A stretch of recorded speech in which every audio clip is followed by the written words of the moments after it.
କେଉଁ ପ୍ରକାର ନାରୀକୁ ଗୃହଲକ୍ଷ୍ମୀ ବୋଲି କୁହାଯାଏ? ନମ୍ବର 1, ଯେଉଁ ନାରୀର ଓଢ଼ଣୀ ତଳେ ମୁଖମଣ୍ଡଳ ଓ ହସ୍ତପାଦ ଲୁଚି ରହୁଥିବ। ନମ୍ବର 2, କଣ୍ଠସ୍ୱର ସୁମଧୁର ଓ ଧୀରସ୍ଥିର ହୋଇଥିବ।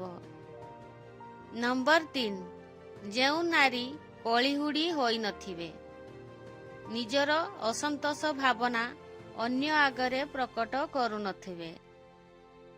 ନମ୍ବର 4, ପଡ଼ୋଶୀଙ୍କ ସହିତ ସୁଦୀର୍ଘ ସମ୍ପର୍କ ସ୍ଥାପନ କରୁଥିବେ। ନମ୍ବର 5, ବିଛଣାକୁ ଯିବା ପୂର୍ବରୁ ସମସ୍ତଙ୍କ ସେବା କରୁଥିବେ।